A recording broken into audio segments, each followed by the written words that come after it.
போவாரும் இறங்கி வாரும் எங்கள் மத்தியிலே.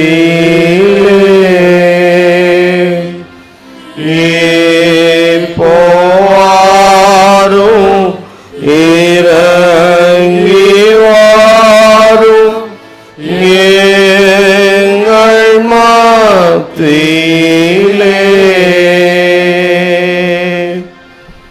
எங்களோடு பேசும் பரிசுத்த ஆவியானவரே, உம்முடைய மெல்லிய சத்தத்தை கேட்பதற்காக கடந்து வந்திருக்கிறோம். கர்த்தர் இடைபடுவீராக. இறைமகன் இயேசு கிறிஸ்துவின் வழியாய் வேண்டிக் கொள்ளுகிறோம் எங்கள் அன்பு நிறைந்த கடவுளே, ஆமேன். கிறிஸ்துவுக்குள் அன்பானவர்களே, இந்த லெந்து காலத்தை தொடங்கி முதல் ஞாயிற்றுக்கிழமை வழிபாட்டிலே கலந்து கொள்ள வருகை தந்திருக்கிற உங்கள் ஒவ்வொருவரையும் கிறிஸ்தேசுவின் திருப்பெயரிலே அன்போடு கூட வாழ்த்தி உங்கள் அனைவருக்கும் தோத்திரங்களை தெரிவித்துக் கொள்ளுகிறேன். நிறைய பேர் சொல்லவே மாட்டீங்க, தோத்திரங்களை தெரிவித்துக் கொள்ளுகிறேன். நீங்கள் எனக்கு அங்கே வரும்போது தோத்திரம் சொல்லுவீங்க, நான் அப்படியே அமைதியாக இருந்தால் எப்படி இருக்கும்? ஐயா நம்மளை கண்டுக்கிறதே இல்லை. இப்போ நான் சொல்லுவேன், நீங்கள் கண்டுக்க மாட்டீங்க என்னன்னு. அன்பானே கடவுளுடைய பிள்ளைகளே, எப்பொழுது நமக்கு ஒரு வழக்கம் இருக்கிறது. ஒருவர் நமக்கு ஒரு விஷயத்தை செய்கிற பொழுது அதை நாம் திரும்ப செலுத்த வேண்டும். நம்ம வீட்டுக்கு கல்யாணமாக இருக்கலாம், அல்லது முக்கியமான நிகழ்வுகளாக இருக்கலாம். அவங்க வந்துட்டு போயிட்டாங்க, நம்ம கட்டாயமாக போகணும். ஒருவர் எனக்கு வாட்ஸ்அப்பில் இன்விடேஷன் அனுப்பிட்டு எனக்கு சொன்னார், வாட்ஸ்அப்பில் அனுப்பியிருக்கிறேன்னு சொன்னார். நான் சொன்னேன், வாழ்த்து செய்தியை கூட நான் வாட்ஸ்அப்லேயே அனுப்பிடுறேன்னு. ஐயோ என்னப்பா, என்னால் வர முடியலன்னு தான் நான் அனுப்பினேன். இல்லை, என்னால் கூட வர முடியலன்னு தான் அனுப்பிட்டேன் அப்படின்னு. அப்போது நம்ம ஒருவருக்கொருவர் அந்த உறவு நிலையை எப்பொழுதும் வைத்து கொள்ள வேண்டும் என்று சொல்லி விரும்புகிறோம். எப்படியாவது இந்த உறவு நிலையை பாதுகாத்து கொள்ள வேண்டும் என்று சொல்லி விரும்புகிறோம். ஒரு திருச்சபையிலே நன்றாய் சென்று கொண்டிருந்தது. ஆனால் திடீரென்று அந்த திருச்சபையிலே ஒருத்தருக்கு ஒருத்தர் யாருமே பேசிக்கிறதே இல்லை. பார்த்தா தோத்திரம் சொல்றது இல்லை, அமைதியா ஒருத்தருக்கு ஒருத்தர் அமைதியா போய்கொண்டே இருக்கிறார்கள். இவருக்கு இந்த சர்ச்சை நடத்துகிற இந்த ஐயருக்கு என்ன பண்ணுறதுன்னே தெரியல. என்னடா இது நல்லா இருந்தது சர்ச்சை, இப்போ ஒருத்தருக்கு ஒருத்தர் பார்த்தா கூட முகம் திரும்பின்னு போகிறாங்களே, இப்படி பண்ணுறாங்க, அப்படி என்ன பண்ணுறதுன்னே புரியல. ஒரே குழப்ப நிலை. ஏன் இதுக்கு என்ன காரணம் அப்படின்னு யோசித்து தன்னை விட ஒரு வயது முதிர்ந்த ஒருவரை போய் சந்திக்கிறார். சந்தித்து எங்கள் சர்ச்சுக்காக கொஞ்சம் ஜெபம் பண்ணுங்க அப்படின்னு சொல்லி ஜெபம் பண்ணிட்டு அவர் சொல்கிறாரு, உங்கள் சர்ச்சில் போய் சொல்லுங்க, மாறு வேடத்தில் இயேசு கிறிஸ்து உங்கள் சர்ச்சில் இருக்கிறாருன்னு போய் சொல்லுங்க. சர்ச்சுக்கு வந்தார். பிரசங்கத்தை தொடங்கிறதுக்கு முன்னாடி ஐயர் சொன்னார், அன்பானவர்களே, நம்முடைய திருச்சபைக்கு ஒவ்வொரு வாரமும் மாறு வேடத்திலே இயேசு வருகிறார். பார்த்தா இன்னும் இவங்க இயேசுவாக இருப்பாங்களோ, ஒருத்தருக்கு ஒருத்தர் அப்படியே எப்படி இருக்கிறீங்க, நல்லா இருக்கிறீங்களா, தோத்திரம், இயேசுவாக இருந்துட்டாருன்னா என்ன பண்ணுறது? அப்போது ஒருத்தருக்கு ஒருத்தர் அன்னையிலிருந்தே திருச்சபை எப்படி ஆயிடுச்சு, எல்லாரும் பேசிட்டு போகிறாங்க, எப்படி இருக்கிறீங்க, நல்லா இருக்கீங்களா, அவங்க இயேசுவாக இருந்தாங்கன்னா என்ன பண்ணுறது, இவங்க இயேசுவாக இருந்தாங்கன்னா எப்படி பண்ணுறது? அப்போ திருச்சபைக்குள்ளே ஒரு மிகப்பெரிய ஒரு இணக்கம் அங்கே ஏற்படுகிறது. ஆனால் இந்திய சூழல், இந்தியாவிலே கட்டமைக்கப்பட்டிருக்கிற அந்த அமைப்புகளை இவைகளெல்லாம் நாம் பார்க்கிற பொழுது, இந்தியா அடிக்கடி இப்பெல்லாம் சொல்றாங்க, இட்ஸ் அ யூனியன் கண்ட்ரி, ஒரு எல்லாம் இணைந்திருக்கிற ஒரு நாடாக இருக்கிறது. ஒரு திருச்சபை, நான் அடிக்கடி சொல்லுவேன், எங்களுடைய திருச்சபை ஒரு இந்தியா அப்படின்னு சொல்லுவேன், எல்லா மொழிகளை உள்ளடக்கிய திருச்சபையாக இருக்கிறது. இன்னைக்கு நீங்கள் பார்ப்பீர்களானால் இந்திய சூழலாக இருந்தாலும் சரி, வெளிநாட்டு சூழலாக இருந்தாலும் சரி, மக்கள் பல்வேறு நிலைகளிலே மக்கள் பிரிந்திருக்கிறார்கள். ஒரு பக்கம் இந்தியாவிலே நீங்கள் பார்க்கின்ற பொழுது மொழியால் ஒருபுறம் பிரிவினை, சாதியால் ஒருபுறம் பிரிவினை, வெளிநாடுகளிலே நீங்கள் பார்க்கிற பொழுது ரேசிசம், நிறத்தால் பிரிவினை, இப்படி மக்கள் பிரிவினையினாலே சிக்கி தவித்துக் கொண்டிருக்கிறார்கள். காந்திஜி வெளிநாட்டிலே இங்கிலாந்து தேசத்திலே படிப்பதற்காக அவர்கள் சென்ற பொழுது அவர் கருப்பாக இருக்கிறார் என்பதற்காக அவர் பேருந்து ரயில் நிலையத்திலிருந்து அவர் இறக்கி விடப்படுகிறார். இந்தியாவிலும் இன்றைக்கு இப்படிப்பட்ட சூழல்களோடு தான் நாம் பயணித்துக் கொண்டிருக்கிறோம். இந்த சூழலோடு கூட இன்றைக்கு பல்வேறு நிலைகளிலே இன்றைக்கு புத்தகத்தில் அழகாய் இருக்கும். தீண்டாமை ஒரு பாவச் செயல். இவைகளெல்லாம் இன்றைக்கு உடைக்கப்பட வேண்டிய ஒரு சூழலிலே நாம் இருந்து கொண்டிருக்கிறோம். திருமறை என்ன சொல்லுகிறது? யூதர்கள் இந்த தீண்டாமையை மிக நேர்த்தியாக கடைபிடிக்கின்ற ஒரு சூழல். கடவுள் பல்வேறு நிலைகளிலே சட்டங்களை வகுத்து கொடுக்கிறார். ஒரு தகப்பன் 50 பொற்காசுகளை வைத்துக் கொண்டிருந்தாராம். நல்ல கவனிங்க, இப்போ ஒரு கணக்கு கேட்க போறோம் உங்ககிட்ட. 50 பொற்காசுகளை வைத்துக் கொண்டிருந்தாராம். தன்னுடைய கடைசி நேரத்தில் தன்னுடைய 4 பிள்ளைகளை அழைத்து 3 பிள்ளைகளுக்கும் 10 பொற்காசுகளை கொடுத்து மூத்த மகனுக்கு மீதம் இருக்கிறத கொடுக்கிறாரு.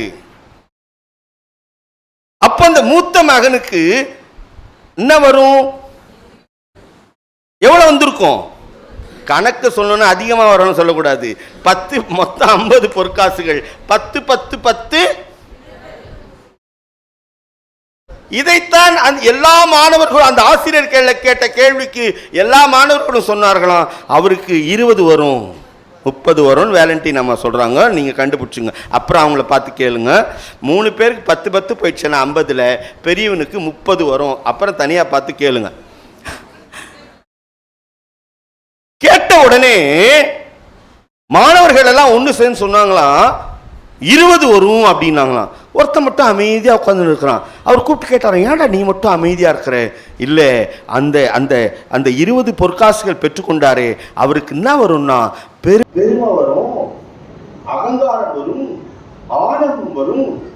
இந்த பணத்தை இவங்களை விட நான் இன்னும் எப்படி அதிகமாக காட்டணும் அப்படிங்கிற அகங்காரம் வரும். இதெல்லாம் வரும் வரும் வரும் வரும் வரும். எப்பொழுது இதெல்லாம் வரும்? சமத்துவம் இருக்கிற பொழுது எல்லாம் ஒற்றுமையாக வரும். அன்பான கடவுளுடைய பிள்ளைகளை, கடவுள் இந்த உலகத்தை எப்படி படைத்தார்? எப்படி படைக்கிறார்? ஆணும் பெண்ணுமாக படைக்கிறார். எல்லாமே அப்படியே. இன்னைக்கு நமக்கு கொடுக்கப்பட்டு இருக்கிற தலைப்பு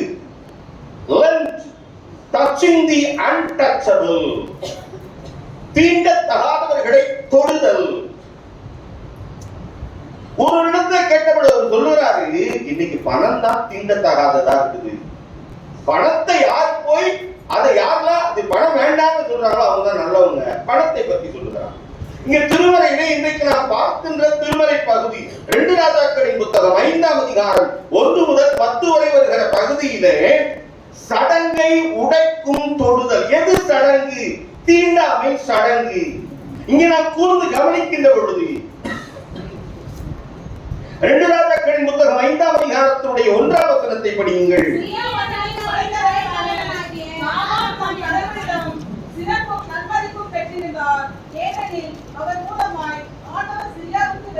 சீரியாவுடைய படைத்தளபதி. சீரியர்கள் யார்? சீரியர்கள் யார்? பேசுங்களேன். சீரியர்கள் யார்? அந்நிய தெய்வ வழிபாட்டை வணங்குகிற ஒருவர்கள். ரிம்மோன் போன்ற கடவுளை வணங்குகிற ஒருவர் இவர்கள். இவர்களுடைய படைத்தளபதியை குறித்து இங்கே திருமறையிலே சொல்லப்படுகிறது. இவர் யார்? வசனம் சொல்லுகிறது, இவர் மிகப்பெரிய படைத்தலைவனாக இருக்கிறார். ஒரு வெற்றியிலே ஆண்டவர் கூட இருக்கிறாரு. ஆனால் இவர் ஒரு தொழுநோயாளி. தொழுநோயாளி எப்படி படைத்தலைவனாக இருக்க முடியும்? இருக்க முடியுமா? இருக்க முடியுமா? சொல்லுங்க, இருக்க முடியுமா? இஸ்ரேல்ல இருக்க முடியாது, சீரியாவில் இருக்கலாம். இஸ்ரேல்ல இருக்க முடியாது, சீரியாவில் இருக்கலாம். அப்படிப்பட்ட சூழ்நிலையின் மத்தியில ஒரு நிகழ்வு நடைபெறுகிறது. சீரியாவிலே அடிமைகளை மிக கேவலமாக நடத்துகிற ஒரு சூழல் இருக்கிறது. இஸ்ரேலில் இருந்து ஒரு பெண்ணை, சிறு பெண்ணை அடிமையாக கொண்டு வருகிறார்கள். சிறுவர்கள், அடிமைகள், பெண்களுடைய பேச்சுக்களை அவர்கள் அசீரியர்கள் கேட்க மாட்டார்கள். இந்த சூழலின் மத்தியிலே ஒரு செய்தி வருகிறது. 5ஆம் அதிகாரத்தினுடைய 3ஆம் வசனம். என் ஆண்டவன் சமாரியாவில் இருக்கிற தீர்க்கதரிசியினிடத்திலே போவாரானால் அவருடைய தொழுநோய் நீங்கும். யார்கிட்ட பேசுறாங்க? மனைவியிடத்திலே பேசு. ஏற்கனவே நான் சொன்னேன், பெண்களுடைய பேச்சு எடுபடாது. அவர்கள் அந்த சூழலிலே எப்படி இருந்தார்கள்? தீண்டத்தகாதவர்களாக இருந்தார்கள். சிறுவனுடைய பேச்சுக்கள் ஏற்றுக்கொள்ளப்பட மாட்டாது, அடிமைகளுடைய பேச்சுக்கள் ஏற்றுக்கொள்ளப்பட மாட்டாது. அவர்கள் தீண்டத்தகாதவர்களாக இருக்கிறார்கள். இந்த சூழலின் மத்தியிலே நாகமான் இப்ப நம்ம ஒரு பெரிய ஆட்கிட்ட போய் சொல்லும் பொழுது நம்மை விட கீழானவங்க ஒரு விஷயத்த சொன்னாங்கன்றத மறைச்சு நம்மளா கண்டுபிடிச்ச மாதிரி போய் சொல்லுவாங்க. அப்படித்தானே? ஆனால் இங்க நடைபெறுகிற ஒரு மிகப்பெரிய நிகழ்வு என்ன என்று சொன்னார். அப்படிங்களே,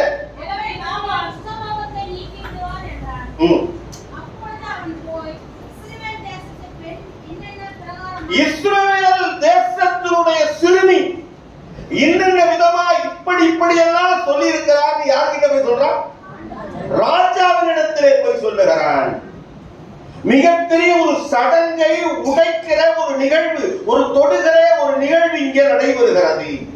இதயபூர்வமாக தொடுகிற ஒரு அனுபவம். யார் சொல்லி இதை போய் நம்ம சொல்றோம் அப்படின்றது ரொம்ப முக்கியமாக இருக்கிறது. இங்க நாம் கூர்ந்து கவனிப்போம். ஆனால் இந்த சிறுமியினுடைய பேச்சை கேட்டு அவங்க ராதா சொல்லுவோம். சில நேரங்கள்ல அவங்க சொல்லி நான் கேட்கறேன், இந்த குழந்தை சொல்லி கேட்கறேன், இவங்க சொல்லி கேட்கறோம், அவங்க சொல்லி கேட்கறோம், இல்ல அவங்க சொல்றது எவ்வளவு இம்பார்ட்டன்ட் என்று சொல்லி இங்கே படைத்தலைவர் ஓடி போய் சொல்லுகிறார். இந்த ஓடி போய் சொல்லுகிற பொழுது மற்ற நிகழ்வுகள் நமக்கு தெரியும். எங்க போறாரு நாகமான்? எங்க போறாரு? இஸ்ரவேல் போய் ராஜாவினிடத்துல போகிறார். இதெல்லாம் நமக்கு தெரியும். ராஜா கிட்ட போன பிறகு ராஜா என்ன பண்றாரு? நாடை கிழித்துக் கொள்ளுகிறார். இது நமக்கு தெரியும். அதற்கு பிறகு இது எலிசாவுக்கு இந்த செய்தி போன உடனே அங்க வர சொல்றாரு. இது நமக்கு தெரியும். எலிசா என்ன சொல்றாரு? யோர்தானிலே போய் 7 தரம் முழுகு என்று சொன்ன உடனே இப்போ படைத்தலைவனுக்கு என்ன வருது? யோர்தான் ஒரு நதியா? எங்க ஊர்ல என்ன நதி இருக்கிறது? நைல் நதி எகிப்தில் இருக்குது. பார்பரா போன்ற நதிகள் இருக்கிறது. இந்த நதிகளை போல சிறப்புள்ள நதிகளில் உயர்ந்தது ஒரு ஜோர்டான்ல போய் நான் விழுகிறோமா என்கின்ற கேள்வியோடு அவர் நின்று கொண்டிருக்கிறார். இந்த கேள்வி நடுவிலே நாம் கவனிக்க வேண்டிய ஒரு செய்தி என்னவென்று சொன்னார். 12:13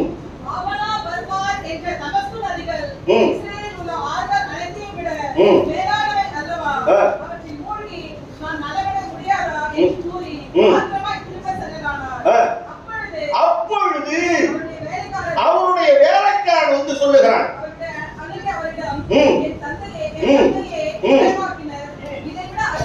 இதை விட அரிதான ஒன்றை செய்ய சொன்னா நீ செஞ்சிருப்ப. 7 தரம் முழுகதானே சொல்றாரு. இப்போ இன்னொரு சடங்கு உடைக்கப்படுகிறது. வேலைக்காரன் சொல்லி சீரியாவுடைய படைத்தலைவன் யோர்தானுக்கு மீண்டுமாக புறப்பட்டு செல்லுகிறான். இந்த மிகப்பெரிய ஒரு அற்புதம் நடைபெறுவதற்கு காரணமாக யார் வேண்டாம் என்று தள்ளினார்களோ அந்த சிறு பெண், யார் எந்த நதி வேண்டாம் என்று சொன்னாரோ அந்த யோர்தான் நதி, எந்த வேலைக்காரன் சொன்னால் அதிகாரிகள் மேலிருக்கிறவர்கள் ஏற்றுக்கொள்ள மாட்டார்களோ அவர்கள் ஏற்றுக்கொள்ளுகிற ஒரு நிலை இங்கே ஏற்படுகிறது. அன்பான கடவுளுடைய பிள்ளைகளே, இதுதான் கடவுளின் செயல் என்பது. கடவுள் யாரை கொண்டு வேண்டுமானாலும் மிகப்பெரிய அற்புதத்தை செய்கிற ஆற்றலுடையவராக இருக்கிறார். இங்க யாரு சொன்னா கேட்கக்கூடாதோ, யாரை நாம் தொடக்கூடாதோ அவர்களை தொடக்கூடிய ஒரு அனுபவத்துக்குள்ளே இங்கே கடவுள் கொண்டு வருகிறார். இப்ப அவர் முடிவு பண்றாரு. 13:14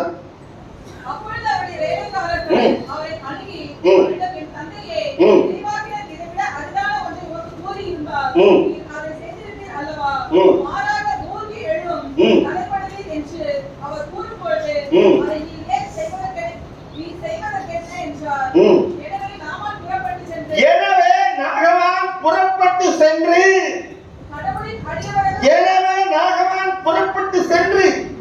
யார் சொல்லி யார் கேட்கிறது? நாகமான் புறப்பட்டு சென்று அங்கே போய் எங்க போய் நிற்கிறாரு? எந்த நதியை தொட்டா அசிங்கம்னு நினைச்சாரோ அவர் சொல்றாரு, ஆப்னா பார்பரா விட யோர்தான் பெருசா? இல்ல, போ.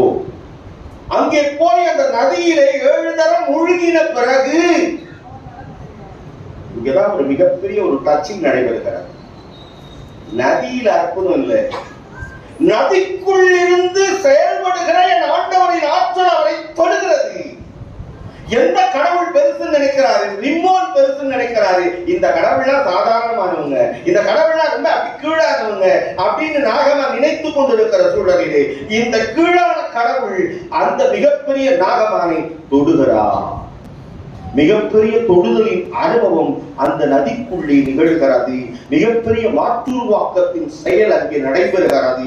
அன்பான கடவுளுடைய பிள்ளைகளே, இந்த இயேசு கிறிஸ்துவின் தொடுதலின் அனுபவத்தை பெற்றுக் கொண்டவர்களாய் நாம் இன்றைக்கு இங்கே அமர்ந்து கொண்டிருக்கிறோம்.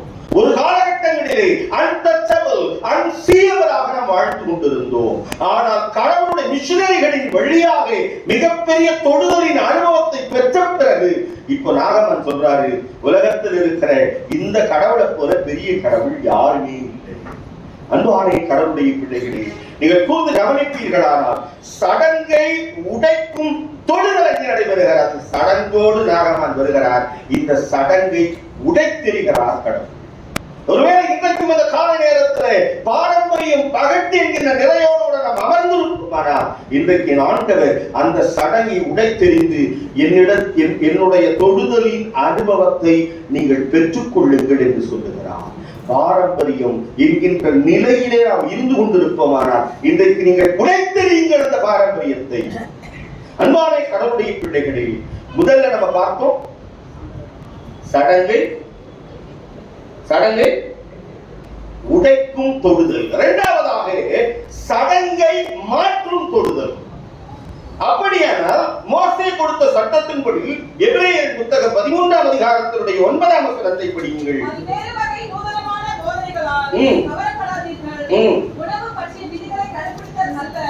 உணவு பற்றிய விதிகளிலே கடைபிடித்தல் தெரிந்து காலத்திலே நாம் கவனிக்க வேண்டிய மிக உன்னதமான ஒரு விஷயம். எது சடங்காக இன்றைக்கு மாறுகிறது, எதை நாம் தொடக்கூடாது, எதை தொட வேண்டும் என்கின்ற அற்புதமான ஒரு செயலை இங்கே பவுலடிகளார் சொல்லுகிறார். படிங்களா? இங்க சொல்ற உணவினாலே நீ உன்னை பரிசுத்தப்படுத்திக் கொள்ளலாம் நினைக்காதே, கடவுளுடைய கிருபையினாலே நீ உன்னை பரிசுத்தப்படுத்திக் கொள்ள வேண்டும்.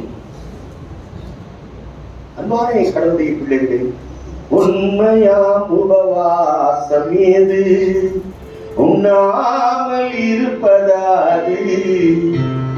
எது உண்மையான உபவாசம்? அப்படின்னா சாப்பிட விடாது சொல்றீங்க இல்ல, அதை சொல்ல வரல. உள்ளம் மாற்றப்பட வேண்டும், உள்ளம் தொடப்படுகிற அனுபவம் வேண்டும்.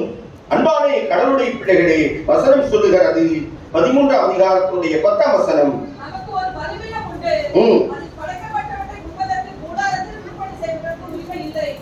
இங்க சடங்க சொல்றார். நம்முடைய பலிபீடத்துல யூத அந்த உறவையின்படி பலிபீடத்துல படைத்தவைகளை உண்பதற்கு சாப்பிடுறதுக்கு கூடாரத்துக்குள்ள திருப்பணி செய்யறதுக்கு கூட அனுமதி இல்லை. 11ஆம் வசனம்.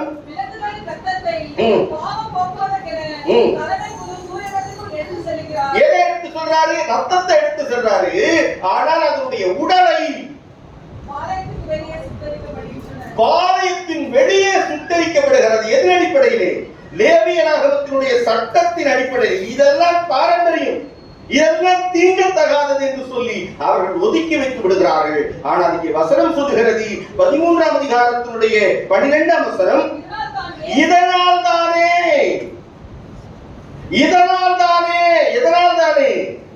இந்த பாரம்பரியங்கள் உள்ளடக்கி நீங்கள் சடங்குகளை மட்டும் கடைபிடிக்கிறதுனாலே இந்த சடங்கை மாற்றுகிற ஒரு தொடுதலின் அனுபவத்தை இயேசு கிறிஸ்து தன்னுடைய சிலுவை மரணத்தின் வழியாக அவருடைய ரத்தத்தை கொடுத்து நம்மை மீட்டெடுக்கிறார். இதனாலதான் மிருகங்களை வெளியே புறம்பாக கொண்டு போய் அதை சுட்டெரித்தார்கள்.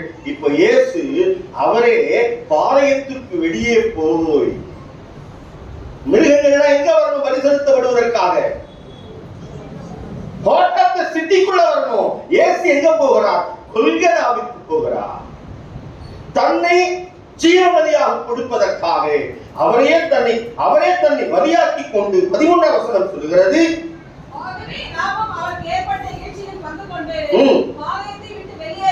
பாளையத்தை விட்டு வெளியேறி. எந்த பாளையத்தை விட்டு வெளியேறி? சடங்கு என்கிற பாளையத்தை விட்டு வெளியேறி இயேசு கிறிஸ்துவினிடத்துல போவோம். யார் சொல்றது இத? யார் சொல்றது இத? பவுல் சடங்கிலே மூழ்கினவர். நான் கிறிஸ்தவர்களை துன்புறுத்துவதற்காக யூத சட்டத்தின் மீது அதிக ஆர்வமுடையவராக புறப்பட்டவர். சொல்றாரு 14ஆம் வசனம். இப்போ சொல்றாரு, நீங்க எதையோ சடங்குன்னு சொல்லி நிற்கிறீங்க, நன்மை செய்யவும் பகிர்ந்து வாழ்வதற்கும் நீங்கள் மறக்காதீங்க. எதை மறக்காதீங்க? இப்ப மிகப்பெரிய சடங்கை பிரேக் பண்ணுகிறார். அன்பான கடவுளுடைய பிள்ளைகளே, நம்ம 19ஆம் வசனத்துல பார்த்தோம்ல, உணவினாலே உங்களை நீங்கள் பரிசுத்தப்படுத்திக் கொள்ள முடியாது. கடவுளுடைய கிருபை எப்ப வரும்னா, நீங்கள் உதவி செய்கிறதினாலும் பகிர்ந்து வாழ்கிறதினாலும். படிங்க 16ஆம் வசனம். அன்றையும் நன்மை செய்யவும் ஞான தர்மம் பண்ணவும் என்ன பண்ணாதீங்க? மர சடங்கை உடைத்து. இதுதான் கிறிஸ்தவம். இப்படி செய்கிற பொழுது எல்லாரும் ஒரு கொடையின் கீழ் வந்து விடுவார்கள். எல்லாரும் ஒரு கொடையின் கீழ் வருகிற பிள்ளைகளாக நாம் மாறுவோம். தீண்டத்தகாதவர்களை தொடுகிற அனுபவத்தை நாம் பெற்றுக் கொள்ளுகிறோம். நம்முடைய திருச்சபை இன்றைக்கு உணவு கொடுக்கிறதின் வழியாக அதைத்தான் செய்து கொண்டிருக்கிறது. பல்வேறு ஏழை எளிய மக்களுக்கு உதவி செய்கிறதன் வழியாக அதைத்தான் செய்து கொண்டிருக்கிறது. நேற்று கூட தொடர்ச்சியா எனக்கு ஒரு போன், நம்ம சர்ச் மெம்பர் இல்ல, கீமோதெரபி பண்ணணும், யாராவது உதவி இருந்தா சொல்லுங்க. நான் உடனே ஒருவரோடு தொடர்பு கொண்டு போன முறை கூட அவங்க ஹெல்ப் பண்ணாங்க. ஒரு 3 பேர் கீமோதெரபி கொடுப்பதற்கு அவங்க கிட்ட நான் கேட்டேன், என் பொழுது ஹெல்ப் பண்றேன் சொல்லிட்டாங்க. நேற்று இரவு ஒரு போன், ஒரு குறிப்பிட்ட திருச்சபையில இருந்து, ஒரு நம்ம சென்னை திருச்சபை தான், நான் நலிந்திருக்கிற திருச்சபை. அவங்க சொல்றாங்க, ஐயா ஒரு ஐயாவுக்கு சுகர்னால கால் எடுத்துட்டாங்க, அவங்க வைஃப் கூட இல்லையா, அவருக்கு ஒரு 3 சக்கர வண்டி வேணும், உங்க சர்ச்சில் நிறைய ஹெல்ப் பண்றீங்களாமே, வாங்கி தர முடியுமா? நான் இப்ப சர்ச் கட்டுறையா, தரமாட்டேன்னு சொல்லல, ஒரு லெட்டர் கொடுங்க, ஒரு எவ்வளவு ஆகுது கொட்டேஷன் கேளுங்க, ஏன் என் பிள்ளைங்க மேல எனக்கு நம்பிக்கை இருக்குது, வாங்கி தருவாங்க அப்படின்னு சொல்லி. இல்லாமையிலே தவிப்பிலே வேதனையிலே இருக்கின்ற பிள்ளைகளோடு நாம் இணைகிற பொழுது அந்த சடங்குகளை உடைத்து தீண்டத்தகாதவர்களை தொடுகிற ஒரு அனுபவத்துக்குள்ளே நாம் கடந்து செல்லுகிறவர்களாக நாம் இருக்கிறோம். யார் வேணாம் அப்படின்னு அவர்களோடு இணைந்து செல்லுகிற இதுதான் கிறிஸ்தவ வாழ்க்கை. வசனம் சொல்லுகிறது 13ஆம் அதிகாரத்தினுடைய 8ஆம் வசனத்திலே, அவர் நேற்றும் என்றும் மாறாத ஒரே மாதிரி, அவர் ஒரே மாதிரி தான் இருக்கிறாரு. நேரத்தில் சொல்லுவாங்க, முதல் வருஷத்துல ஐயா நல்லதா இருந்தாரு, அப்புறம் மாறிட்டாரு. மற்ற திருச்சபை, நம்ம சர்ச்சில் சொல்ல மாட்டீங்க, மாறிட்டாரு. யார் மாறிட்டாரு தெரியல. இயேசு என்றைக்குமே மாறாதவர். யாரோ லெட்டர் எழுதிக்கிறாங்க, இவராவே டிரான்ஸ்பர் வேணும்னு ஒரு சர்ச் கட்டுறதுக்காக ஒரு உருவாக்கி இவரே டிரான்ஸ்பர் போட்டுக்கிறாரு. நான் எப்படி போட்டுக்கணும்? அதனாலதான் ஜனவரி மாதம் 9ஆம் தேதி போய் டேசஸ்ல போய் லெட்டர் கொடுத்துட்டு வந்தேன், என்ன மாத்திருக்கு. அவர் மாற மாட்டாரு. யார் மாற மாட்டாரு? ஆண்டவர் மாறவே மாட்டார். அவர் எப்படிப்பட்ட கடவுள்னா, சமத்துவத்திற்கான கடவுள், எல்லாருக்குமான கடவுள், எல்லாரையும் வாழ்விக்கின்ற கடவுள், ஆள் பார்த்து செயல்படுகிற கடவுள் அவர் இல்லை. ரோமர் 8ஆம் அதிகாரம் 11ஆம் வசனம் சொல்லுகிறது, அவர் பட்சபாதம் உள்ளவர் அல்ல, திருவில் இருக்கல, அவர் ஆள் பார்த்து செயல்படுகிற கடவுள் இல்லை. அன்பான கடவுளுடைய பிள்ளைகளை, முதலாவது பார்த்தோம் சடங்கை உடைக்கும் தொடுதல், இரண்டாவது சடங்கை மாற்றும் தொடுதல், மூன்றாவதாக சடங்கை மடங்கடிக்கிற தொடுதல். அன்பான கடவுளுடைய பிள்ளைகளை, சடங்கையை மடங்கடிக்கிறார் இயேசு கிறிஸ்து. இயேசு கிறிஸ்து தன்னுடைய மறைப்பொழிவிலே, மறை பிரசங்கத்திலே பல விஷயத்தை சொல்றாரு. என்ன சொல்றாரு?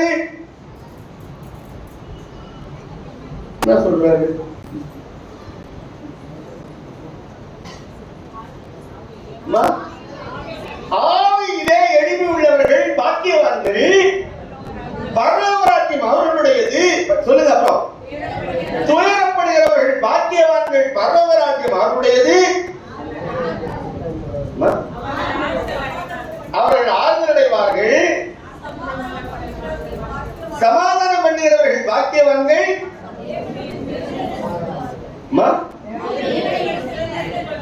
இந்த பெண்கள் கூட்டம் தான், ஆண்கள் கூட்டம் சொல்ல மாட்டீங்க. இந்த மத்தேயு 5ஆம் அதிகாரம் முழுமையாக நீங்கள் பார்ப்பீர்களானால் பல விஷயங்களை இயேசு கிறிஸ்து நல்ல விஷயங்களை சொல்லிக் கொடுத்து கொண்டிருக்கிறார். சமத்துவத்தை பற்றிய செய்தி, நீதிக்கான செய்தி, எளியோருக்கான செய்தியை சொல்லிக் கொடுத்து கொண்டே வருகிறார். சொல்லி அப்படி முடிக்கிறார். 7ஆம் அதிகாரம் முடிந்த உடனே ஒரு நிகழ்வு நடைபெறுகிறது. 8ஆம் அதிகாரம் 1ஆம் வசனம். எங்க மலையிலிருந்து மலை பிரசங்கத்தை முடிச்சுட்டு இறங்கின உடனே ஒரு செக்கு. என்ன செக்கு? அப்பொழுது தொழுநோயாளர்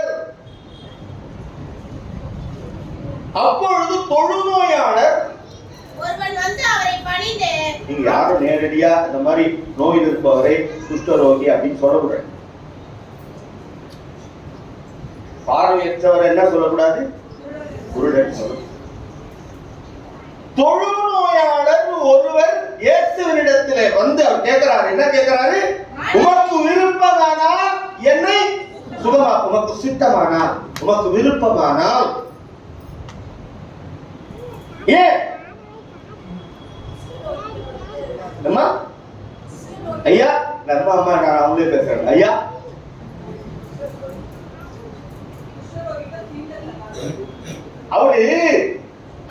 அவர் சொல்றாரு தொழுநோயாளர். அவர் சொல்றாரு, அவர் ஏன் அப்படி கேட்கிறாரு அப்படின்னா, இவ்வளவு பேசணும்ல, இவ்வளவு பேசுனீங்கல்ல, நீங்க யாரு? ஒரு யூதர் இந்த சமூகம் நம்புகிறது. ஒரு யூதராக இருக்கிற நீங்கள் லேவியராகமத்தின் புத்தகம் 13ஆம் அதிகாரம் 45 46 வசனம்.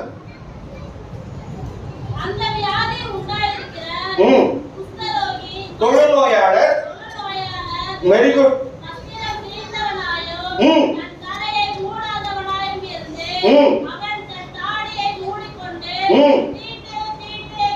என்ன சொல்லணும்? அவரு தீட்டு தீட்டுன்னு சொல்லணும்.